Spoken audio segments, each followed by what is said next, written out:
মুক্তিযোদ্ধা কোটা বলতে যে কোনো একটা জিনিস আছে, সেটা আমাদের নেক্সট প্রজন্ম তারা যেন কোনোদিন বুঝতেই না পারে যে মুক্তিযোদ্ধা কোটা বলতে কিছু একটা ছিল। কোটার মাধ্যমে বৈষম্য আবার নিয়ে চলে আসে, তাহলে কি লাভ? ঠিকাদারের সুযোগ সুবিধা পাইলে তো বীর হলো না সে। অবশ্যই তারা।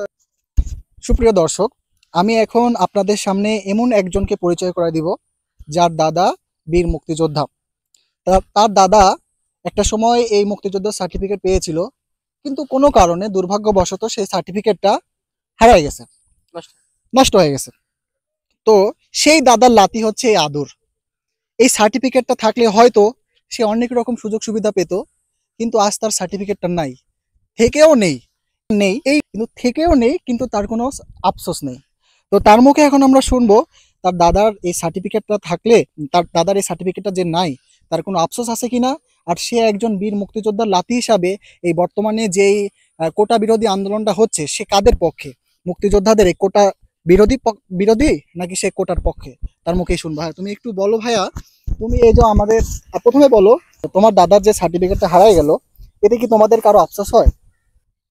না, আসলে আফসোস হয় না আর কি, মানে আফসোস হওয়ার কোনো সেরকম স্কোপ পাইনি। মানে সার্টিফিকেট না থাকার কারণে যে কোনো সুযোগ সুবিধা কম পাইছি এরকম কিছু না।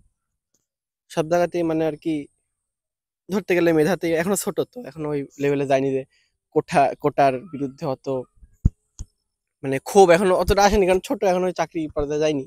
কিন্তু বিভিন্ন স্কুলের অ্যাডমিশন বা কলেজের ক্ষেত্রে অনেকে দেখা যায় কোটার মাধ্যমে তার যোগ্যতা কম থাকলেও ভর্তি হয় আমাদের সাথে এসে। কিন্তু আমার তো সেরকম করার দরকার হয়নি, আমি এমনিতে চান্স পাইছি।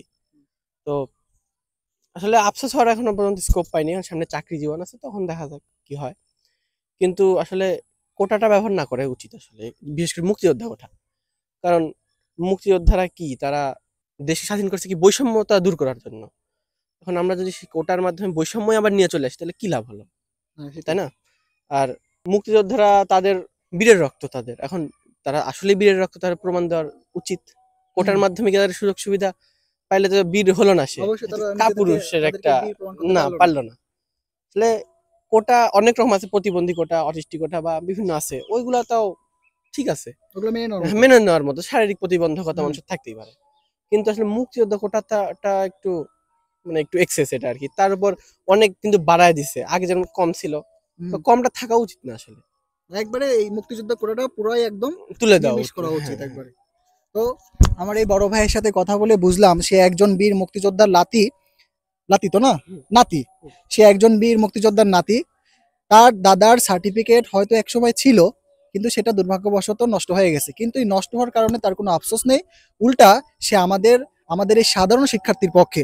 সে চায় আমরা যারা কোটা আন্দোলন করছি, আমরা আমাদের আন্দোলন যেন চালিয়ে যাই, এবং এই বাংলার বুক থেকে কোটা কোটা বলতে, মুক্তিযোদ্ধা কোটা বলতে যে কোনো একটা জিনিস আছে, সেটা আমাদের নেক্সট প্রজন্ম তারা যেন কোনোদিন বুঝতেই না পারে যে মুক্তিযোদ্ধা কোটা বলতে কিছু একটা ছিল।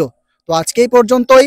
আর আরেকটা কথা, আমার এলাকায় আরো অনেক মুক্তিযোদ্ধা আছে, তারাও আমার সাথে এই ভিডিওটা করতে চাচ্ছিল, তারাও এই ভিডিওর মাধ্যমে প্রতিবাদ করতে চাচ্ছিল যে তারাও এই কোটার কোনো রকম বেনিফিট তারা চায় না, তারাও আমাদের সাধারণ শিক্ষার্থীর পক্ষে।